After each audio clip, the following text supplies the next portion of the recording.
So ESPN ranked the 32 NFL rosters top to bottom. Anthony, you, I think, and I are on the same page. While the Commanders certainly do not have a top 10 roster, I don't think they have a bottom 10 roster either, but we got to play the who would they actually replace game. So top 10 goes like this: Chiefs, Eagles, Bills, Dolphins, Bengals, Cowboys, Chargers, 49ers, Browns. That's interesting. Jets. Number 11 is the Ravens. Then you got Seahawks, Broncos, Steelers, Jags, Vikings, Lions, Giants, Saints, Patriots, Raiders, Bears, Packers, Commanders, Panthers, Falcons, Buccaneers, Titans, Texans, Colts, Rams, Cardinals. That's the list. I think the Cardinals are correct. I think they're really, really bad. Like tremendously bad. It's okay. They're going to have 2 of the top 5 picks in next year's draft to get better. And also their quarterback should have his ACL intact. So, all right, cool. But when you start to look at what could separate a roster, to me, do you have anything elite on your roster? And that's where the Commanders, to me, are ranked way too low. So let's go through it. Chiefs, yep, elite. Their quarterback, their entire offense. Eagles, yep, basically their entire roster. Every position group outside of like a linebacker has some elite players at it. Bills, yup. Offensive skills, quarterback, absolutely. The Dolphins have elite skill players. They're so fast. Bengals, same thing. Plus they have Burrow. Bengals is interesting. I wouldn't have them that high. Maybe Who would you have higher? I'll probably say the 49ers higher. 49ers I can hear. The Chargers, the Cowboys. I think it's a couple of teams that I will put above them, but I just don't know how much you weigh the quarterback position, and I think that's probably why they're at 5. So they've got the Cowboys at 6. That feels outrageous to me. Outrageously high. Dak is good. Yep.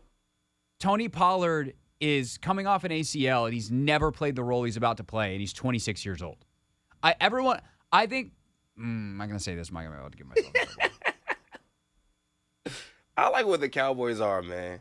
I think Tony Pollard is perhaps the singularly most overrated player going into the 2023 NFL season. That's fair.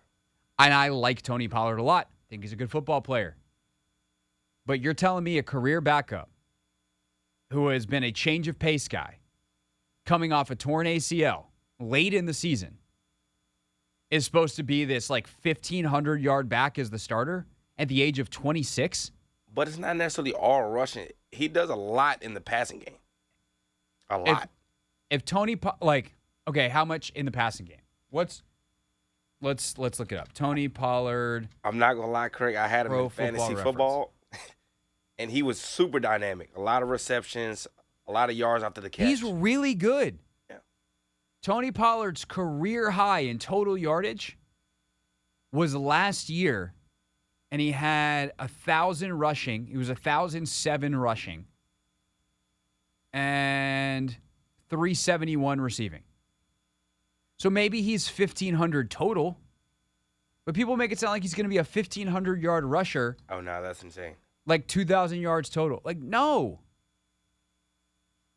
No. So, okay, that's like, fair. Okay, cool. We got that. I think CD's awesome. I think Brandon Cooks is good, kind of a one-trick pony. Mm-hmm. Gallup is kind of the same. We have no idea what they're going to be at tight end. The Luke Schoonmaker kid, Logan liked a lot. I like that his name's Luke Schoonmaker. Their offensive line is not nearly as good as it has been the past couple of years, even though some of the names are the same, because they're older now. Tyron Smith is not Tyron Smith of 2014. He's Tyron Smith of 2023. Yep. Their interior, their defensive line is fine, but they're also relying on a rookie. Obviously, they're edge players. That's their elite thing. Linebacker is a huge question for them. And then on the back end, they're good. Yeah. They're very, very, very good. So I'm not telling you that the Cowboys are behind the Commanders, for instance. I am telling you that 6 feels ridiculous. That's fair. Because, you put the 49ers over them? Hell yeah. I think the Chargers should be higher. I don't know, though, because it's hard. Here's the thing, though. Let me back up. Maybe I'm wrong here. Because, look, the Niners have McCaffrey and Debo and Kittle and Trent. Yep. But Ayuk's the second or third guy on the Cowboys, fine. Their defensive line is ridiculous. No, the Cowboys should absolutely, the 49ers should absolutely be higher. Jesus Christ, I forgot how stacked they are. Yes. Like Hufanga, linebackers, Ward, secondary, Greenlaw, it is Warner, crazy. Yeah. But also scheme comes into it, right? And this is where it's hard to separate. Roster-wise, do the Cowboys have, if you gave Kyle Shanahan the Cowboys roster, how would you feel about it versus what he's dealing with in San Francisco? But then again, that San Francisco defense ain't got nothing to do with Kyle Shanahan. Those are just some bad boys. Yeah. Chargers, I think you can make a case that they're higher than the Cowboys, maybe, but they're pretty equal. I would just bump them up. All right, Cleveland's interesting. Watson, no idea. He was bad last year, and I hope he's bad for the rest of his life. Well established. Amari Cooper's so much better than everyone thinks. Yep. And the Cowboys found that out the hard way. Nick Chubb, yeah, they're really good. Their Bitonio's great. Teller's great. Their guards, tackles are good. On defense, there's some questions, but I think generally they're pretty good, and they have that Myles Garrett fella. Yep. Jets, and fine. Denzel Ward. Yep. They got you start to get down into okay, the Seahawks. Are they 10 spots better than Washington? Their secondary is really good, especially if Jamal Adams can finally stay healthy. And that's the thing, where everybody's healthy right now. Yeah. Their wide receiver core, if Smith and Jigba is good, is real good. But the thing that I think I go to when I start getting down farther and compare some of these rosters to what Washington has, the fact that the Giants are listed as having a better roster. Yeah, Barkley's awesome, cool. I think our rosters are parallel almost. But how do you rate Darren Waller? By the way, did I tell you my Darren Waller story? No. Okay. One, how do you rate Darren Waller, right? He's in his 30s. He hasn't been healthy in years. His last 1,000-yard season, I think, was 2019 or 2020. Yeah. On defense, their defensive line is gross. It's actually, we ranked it in our positional rankings, division-wise, better than Washington's, which took a lot. Secondary's pretty good, though. Their secondary's solid. I would say solid. Bobby McCain is starting at safety for them. But you also have Xavier McKinney as well, though. He's good. Is he better than Cam Curl? I don't know. I think, they're close. They're close. I would take Curl. Yeah. I think a Commanders fan would take him, but nationally, I think Xavier McKinney gets the nod. Maybe. Is Evan Neal any good at right guard? He was terrible last year. They're starting a rookie at center. Their offensive line. And, again, with a guy like Waller, who outside of Saquon is what they got offensively, Paris Campbell and Isaiah Hodgins, again, I trust the system. I trust the coaches. But I don't trust Waller to stay healthy. Yeah, but I think they're just looking at names for a roster. If I was to have a Darren Waller on my team, minus, his previous injury history. For sure. He's the best. Logan said he's the best playmaker in the division if he's healthy, and he's right. And that's saying something because, good God, there are playmakers in this division. But, for the Saints, right? They're, Michael Thomas. Oh, my God. Michael Thomas hasn't played since, before the pandemic. Yeah. You're telling me this, a roster with Alvin Kamara, who's not quite as good as he was at his peak, whatever Derek Carr is at this point. Olave. Olave's real good, but Thomas, we don't know. Their line's pretty good. They're starting, Brian Breesy on the defensive line, a rookie. Their edge guys like Cam Jordan's been good forever, fine. Demario David. Yeah, they've got really good players, but do they have Allen Payne Sweat? Nah. No. Do they have McLaurin, Dotson, and Samuel?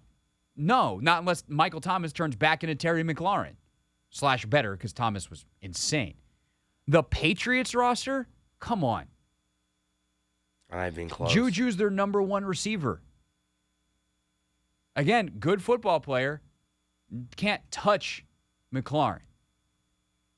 The Bears have a better roster. What's left of the Packers after the Jets raided their cabinets? Yeah. This is what the national media does, man. The X factor they have is Chase Young, for sure. Mm-hmm. And everyone loves to point at Howell, and I'm just look, if Howell stinks, they got Brissett. And they even acknowledge that. I do not understand the lack of respect for the football players on that team. Real quick, Darren Waller's the biggest dude I've ever seen in my whole ass life. You saw him in Vegas. We were in Vegas. For those who don't know, Darren Waller is married to Kelsey Plum. Yep. So we were in like one of the family areas before halftime in the Liberty game, and I was in like a taco line. I didn't say anything to him. I don't be like, "Hey, I cover the NFL," because he'd be like, "Oh, great, media, whatever." Like, welcome to the NFC East. That is the biggest. Like, it takes a lot. I covered the NFL for a long time. I've been up close and personal with a lot of NFL dudes. That is a big freaking dude. And I texted Logan, and I was like, good gracious, Darren Waller is a big man. And he's like, I saw him work out last year at tight end U, and he is so fast. Like, it is dumb. That's a break your brain kind of guy. That's like seeing LeBron play basketball from an athletic standpoint. That's scary. Big, tall, fast. And that's the crazy thing. LeBron is him, but 3 inches taller. He's only 6'5" or 6'6". Yeah. Waller? And he's just Aki. Like he just looks like someone blew him up. Yeah. Like he looks like a created player in Madden. Yeah, he's let's see. He's listed at come on. Yeah, 6'6", 245. Yeah, that's ridiculous. Ridiculous, man. Insane. Hey, this is DA, and you're listening to The Hoffman Show on the Team 980 and the Odyssey app.